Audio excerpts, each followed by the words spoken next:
My fiancé and I live together near the ocean with many tourist attractions nearby. My family from all over the world regularly visits and stays with us. In return, we stay with them when we visit their cities for various reasons: work, vacation, etc. Last year I had to travel to the city where her brother lives, and my fiancé decided to visit him and his family. She asked if we could stay with them, and he declined because he's still protective of his family due to the world event. I understood at first, and we stayed at a hotel, but later got annoyed because they had no problem going to dinner and out with us in public. Earlier this year I had to return to his city and she came to visit them again. He again declined her request to stay at their house, so we stayed at a hotel. I understand some people just don't like to have overnight guests. The visit went smoothly and everyone had a good time. Last week he called to ask if he and his family could stay at our place when they come here in a couple of weeks for their vacation. I got really annoyed at this because he didn't let us stay at his house but wanted to stay at ours. I told my fiancée they could stay at a hotel, but she argued they would need 3 rooms for 7 days due to their family size. She then pointed out we always let my family stay with us, at which point I countered with that's because we're always invited to stay with my family whenever we visit their cities. She argued family do things for each other without expecting anything in return. We went back and forth until bed last night. I'm sitting here having coffee while she's sleeping, and I'm unsure if I'm wrong. On the one hand, I know I can be stubborn and petty. On the other hand, he doesn't invite us to stay with him while expecting us to house him and his family. Am I the idiot for letting my family stay at our house, but refusing to let my fiancé's family do the same? Not the idiot. Tell him because of the world event, you'd feel better if he stayed at the hotel. Don't say it's because you didn't let us stay. Also, how many rooms does your house have? They might need 3 rooms in a hotel, but if your house is small, they're willing to cramp themselves to save cost. How long do they plan on staying? Did they choose your city, though it's touristy, because they thought they'd get free accommodation? Would they go somewhere else if they had to pay anyway? Not just rooms, but how many bathrooms? 3 motel rooms generally mean 3 bathrooms. Interesting, depending on how many guest rooms and bathrooms you have available. I might suggest a local Airbnb, but I'm petty enough that you can't have 2 adults for a short visit. Not sure I'm going to inconvenience myself for a large family for a week. How will you buy food? Are you expected to take time off work and be the tour director? Are you expected to give adults a date night and babysit? Though if the family has lots of children, their house may not have extra space or be very run down and the family's embarrassed. I wouldn't let them stay. That's what I was thinking. They can't accommodate 2 adults but expect them to find room for 6, including kids, for a week? Nuts! I would die on this hill simply because I don't want that many people in my home for a week. And your brother-in-law should not have planned a vacation if he couldn't afford a hotel. She argued family do things for each other without expecting anything in return. That's not actually true. The reason family and friends do things for each other is that family is supposed to be a mutually supportive group, in which everyone contributes in some way, according to their ability. Sure, you aren't keeping score in a quid pro quo way, but the model works on reciprocity. But if they just don't want to be inconvenienced by you, you aren't obligated to offer them free vacation lodging. Update: we have a 4-bedroomed house along with many air mattresses. All of his kids are over 10 and his wife is bringing her sister along and she needs a bedroom of her own. No one in his family has any disability or condition. My fiancée just told me whether they stay with us or not, she's letting her brother borrow her car for the week so that they'll only have to rent 1 car. That means we'll have to carpool that week. This is even more annoying as that would add about an hour to my daily commute. My fiancée is a better person than I am. I can be very petty when I'm annoyed, which is why I usually take cues from her and go with her decisions in certain situations. In this case, I'm very annoyed, which is why we're in an argument. I was pre-screening students for a highly sought-after internship. It only has 5 openings a semester. The interview process is an essay, this pre-screening interview over Zoom, and 2 to 3 interviews afterward. This happens normally in the student's college junior year, so most candidates are in their early 20s. I was interviewing a young man, Dave, 21, from the online campus. Good grades, great essays, and a portfolio. I get an email that there's a third party in Zoom from Gmail. It's not uncommon to have a professor join us to sing the student's praises, and I sent the link. The time comes and it's the student and his mom. I ask the student questions, and like clockwork, the mom interrupts him and talks over us both. Then, for the achievement the student is most proud of, the mom goes into an almost 30-minute tirade about his 5th graded science fair. The allotted time for the interview is 30 minutes, and it was set in a calendar invite. With the mom talking, this pre-screen is almost an hour. The student himself has said a dozen words in that hour. I went to finish up and I said next time, maybe let Dave speak for himself because it's not a good look to have a mom answering all of the questions at his age and this far into his degree program. The mom goes off and starts cussing at me, so I closed the window to Zoom. Days later, my supervisor asked me about it because I red flagged the student in our system to not recommend him for any internships, and the mom has been emailing and calling the school about me to complain. My supervisor acted like I could have handled that better by being more accommodating to the student and his mom. Am I the idiot for telling a mom she shouldn't be in her son's interview? Not the idiot. The only thing I think you did wrong here was let that go for as long as you did. You're right to tell her, but should have done so right at the beginning, not a half hour late. My partner actually has a similar role, albeit for hiring people. Here was his advice. Mom, it was nice to meet you and we're always happy when a student has a supportive family. But this interview is somewhat confidential and has to be conducted one-on-one, so I'm going to have to ask you to log out and simply don't proceed until the helicopter flies away. Very strange for the supervisor to want to accommodate this, by the way. Mom is already harassing the staff at a place her son doesn't even work at yet. Can you imagine the tirade if he had a bad day at work or something? It's a big issue these days. It's called snowplow parents, who don't want to see their kids struggle, so they just handle all the problems for them and leave them ill-prepared for the real world. Mom needs to know she's sabotaging her child. I wouldn't be surprised if she knew. I think you and the mom are both idiots, to be honest. The minute you saw his mom in the interview and taken over, you should have stopped and told them that either she left or the interview won't continue. Flagging him was also a bit extreme. I'd reach out to him personally to see if he needs help, and it should be school policy that interviews do not include parents. My best friend Vanessa, 24 female, and I, 25 female, have been friends since the 2nd grade. We've supported each other's successes and accomplishments, and we're always there when one of us needs the other. We've also always split the check when we go out for dinner or brunch. We've agreed to do that for a long time, plus it saves time and doesn't complicate things for us and the servers, and it didn't matter how much one of us ordered. She was the one who suggested it, and I was like, okay, sure. I'm not really a big eater, so whenever we would go out, I would only order about 15 to 35% of the entire price for both. Vanessa, on the other hand, always has a huge appetite and would order 65 to 85%. The percentages depend on the occasion, appetite, and the price of the food.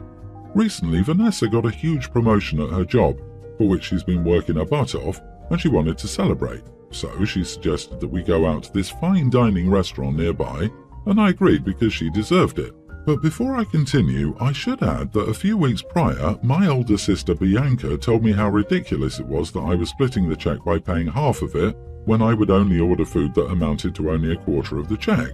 So before Vanessa and I ordered our food, I told her I only wanted to pay for the food I ordered. She said, okay. When she saw that I was actually paying for my own food, she was like, wait, you were being serious before? Yes, I was being serious, and she said, oh, I wouldn't have ordered so much if I knew you were being serious. The total bill was around $560, and I only ordered around $145 worth of food. I asked her why wouldn't she think I was being serious, and she said that it was because we'd been splitting the check in half for so long that she thought that I was joking. I told her that I'm just sick and tired of paying half when I only ordered a small percentage. Like, I'm paying at least $50 or $100 more than I should every time. So she became a bit mad and said, and you just decided to be a witch and pull this stunt on the day when I got promoted? Fine then, I'll pay for my food.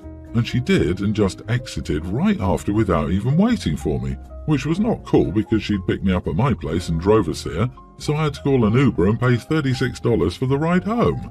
This morning, my phone was full of messages from my other friends saying that I was an idiot for demanding this on the day of her big promotion and for being a cheapskate. I just don't want to overpay so much.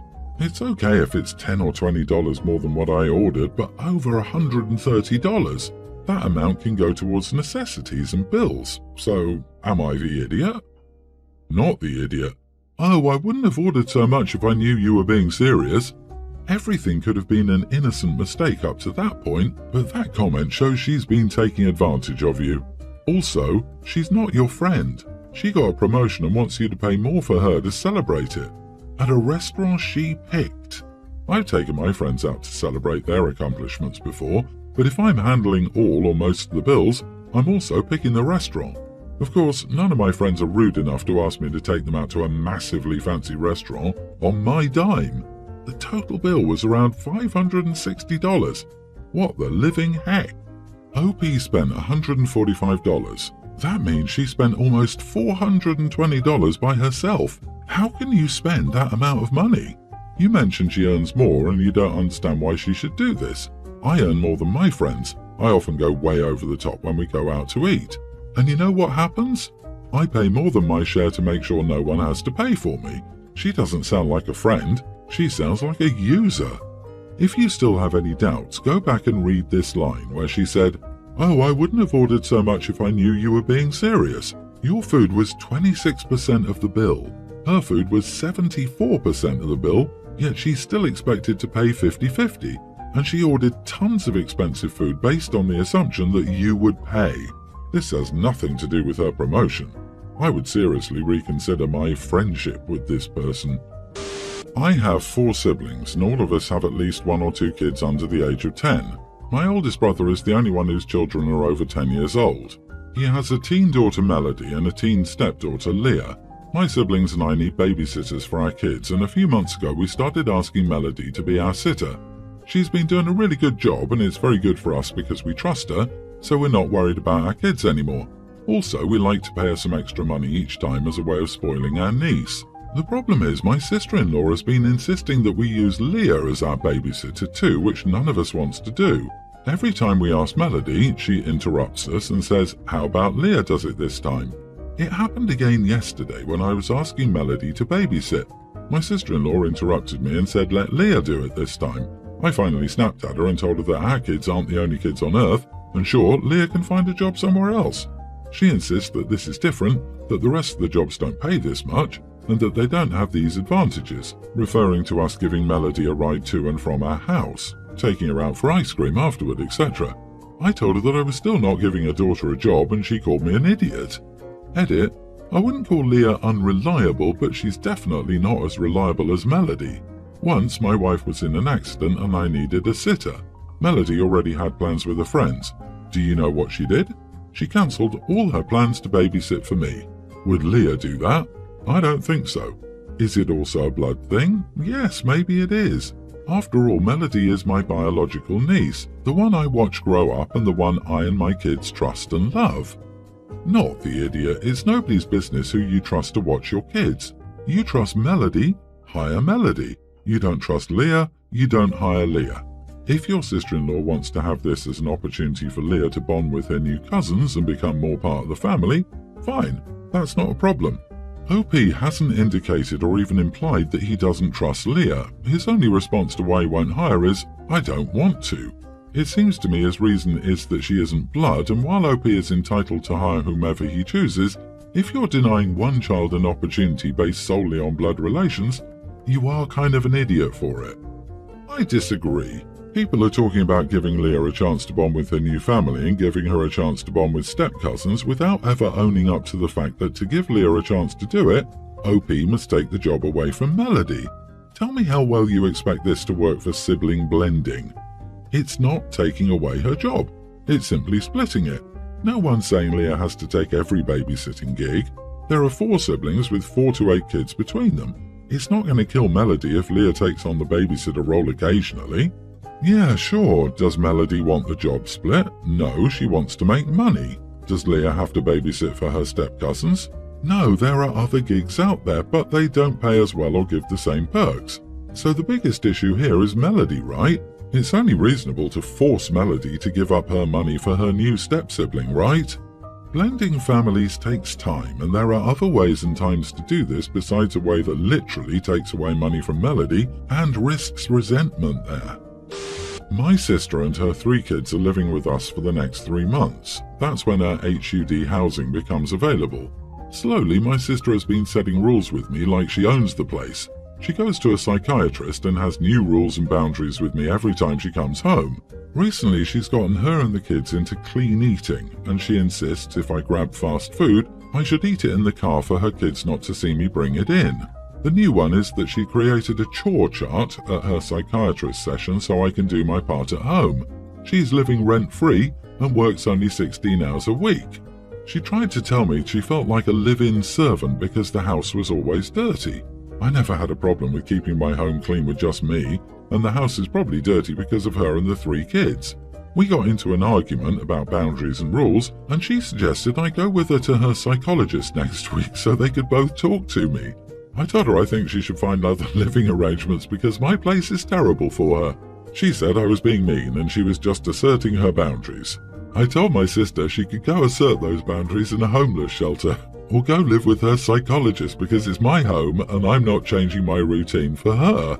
My sister has literally locked herself in her room with the kids and has been crying for hours now, but I think her rules are inconsiderate to me. A psychiatrist can kick rocks because this isn't my sister's home, and she shouldn't be trying to enforce chore charts when it's her and the kids wrecking my place every damn day. Boundaries? Who's her therapist? Jonah Hill? LOL, not the idiot. She doesn't get to set rules and boundaries about your house. I bet her psychiatrist doesn't know she's living there rent-free. Ask if you can accompany her to a session one day. Honestly, I wouldn't even get involved with going to a psychiatrist with her and giving any credence to her boundaries BS.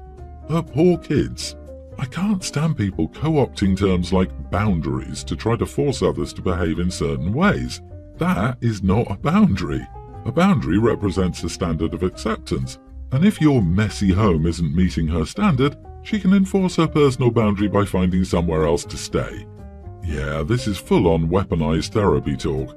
I'm so curious how she spun this to her psychiatrist, if there even is a psychiatrist at all.